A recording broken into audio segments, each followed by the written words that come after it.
পৃথিবীতে কবিতা পড়ে কেউ সৎ হয় না, উপন্যাস পড়ে কেউ সৎ হয় না। তুমি একটা মানুষ দেখাইতে পারবে না যে কোনো সাহিত্য পড়ে সে তার নিজের জীবন দর্শন পরিবর্তন করেছে।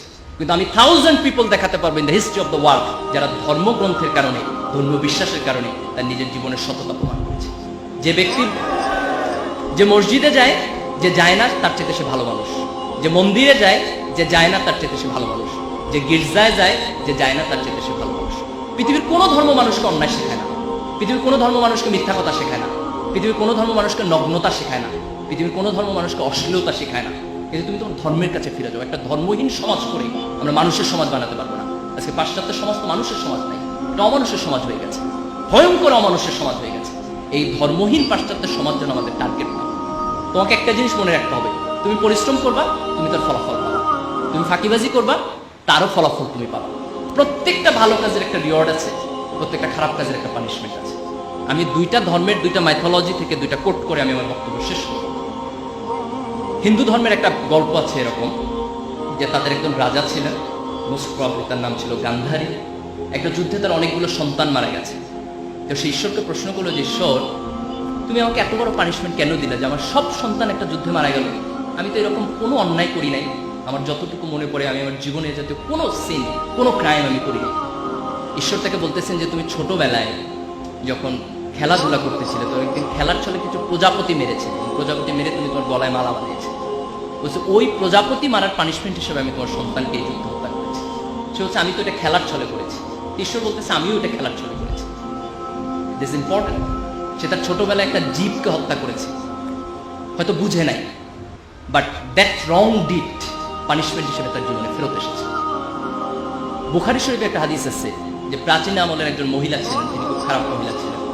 তিনি একদিন রাস্তা দিয়ে যাচ্ছেন, হঠাৎ করে তিনি দেখছেন একটা কুকুর খুব পিপাসার্ত। খুব দয়া হলো কুকুরটা দেখে, এবং তিনি একটা কুয়া থেকে পানি তুলে নিয়ে এসে সে কুকুরটাকে খাওয়ালেন। এবং আল্লাহ রাসূল সে হাদিসে কোট করছেন যে এই যে একটা তৃষ্ণার্ত জীবের প্রতি তার অন্তরে কিছুটা দয়া সৃষ্টি হয়েছে, সেটার কারণে খোদা তার পুরাতন জীবনের সকল গুনাহকে মাফ করে দিয়েছে। That was a very small ভালো কাজ, খুব ছোট্ট একটা ভালো কাজ, কিন্তু সেই ভালো কাজটা খোদার আরশে গিয়ে অনেক বড় হিসাবে তার কাছে প্রতিদান হিসাবে ফেরত এসেছে।